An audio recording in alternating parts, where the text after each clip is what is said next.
Why can't we stop playing? There was a time when a game had a clear ending. You started the game. You beat the level. You finished the story. You turned it off. But many modern games are different. They are not built like simple toys. They are built like endless worlds.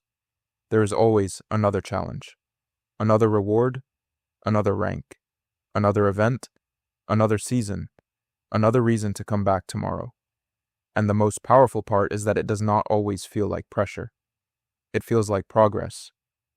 A bar fills up, a number goes higher, a reward unlocks, a teammate invites you, a streak keeps growing. A new skin is only available for a few more days, so the brain says, just one more game, just one more match, just one more mission, just one more win, just one more chance to fix the last loss. And before you know it, one more becomes 1 hour, then 2, then all night. This is why the conversation around gaming has to be fair. Because games are not just bad. For many people, games are where they relax after stress. They are where friendships happen. They are where teamwork happens. They are where someone who feels invisible in real life can feel skilled, useful, and recognized. Pew Research Center found that 56% of teen gamers say video games have helped their problem-solving skills, while 41% say gaming has hurt their sleep. That is the tension of this whole story. Games can give something valuable and still take something important. That is what makes this issue so hard. The problem is not simply that someone plays games. The deeper question is, what is gaming replacing? Is it replacing sleep, homework, work, exercise, real conversations, a relationship, a goal that keeps getting delayed? Or is it adding something healthy? Rest, connection, joy, challenge, creativity, a place to belong. That difference matters, because for most people, gaming is not a disorder, it is entertainment. But for some, the pattern becomes harder to control. The World Health Organization describes gaming disorder around 3 major warning signs.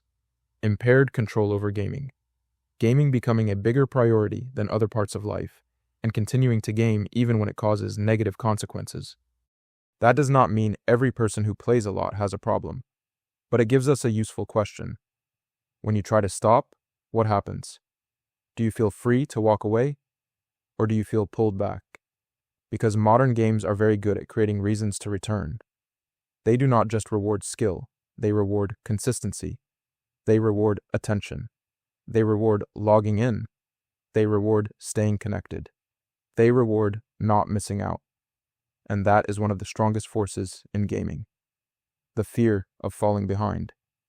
Your friends level up without you. Your rank drops. The season ends. The item disappears. The streak resets. The team needs one more player. So even when the game is no longer relaxing, people keep playing. Not always because they are having fun. Sometimes because stopping feels like losing something. That is the emotional trap. Games give us clear goals in a world that often feels unclear. In real life, progress can be slow. You can work hard and still not see results. You can try your best and still feel stuck. But in a game, progress is visible. You know what level you are. You know what reward comes next. You know what mission to complete. You know exactly how close you are. Real life says, maybe someday. Games say, almost there. And that feeling is powerful, especially when someone is stressed, lonely, bored, anxious, or looking for control. The game becomes more than a game. It becomes an escape, a routine, a social world, a source of identity. A place where progress is guaranteed if you keep playing. And again, that is not automatically bad. But it becomes dangerous when the game starts making decisions for your life. When bedtime moves later. When school starts slipping. When work gets delayed. When family conversations get shorter. When real goals keep waiting. When the game is always the easiest answer. That is when fun becomes habit. And habit becomes life. So maybe the real question is not, why do people waste time playing games? Maybe the better question is, what are games giving people that real life is not? Progress, belonging, challenge, recognition, escape, control. Once we understand that, the goal is not to shame people for playing. The goal is to notice the pattern, because games can be part of a good life. They can be fun, they can be social, they can be meaningful, but they should not quietly become the whole life. So the next time the screen says, one more match, one more reward, one more streak, one more night, maybe the most powerful move is not winning the game. Maybe it is being able to turn it off. Games are not the enemy, but losing control of your time is. Why can't we stop playing?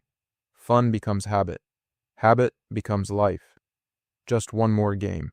Rewards, ranks, streaks, seasons. What is gaming replacing? Sleep, school, work, relationships. Games can connect us. Games can also cost us. The goal is balance, not shame.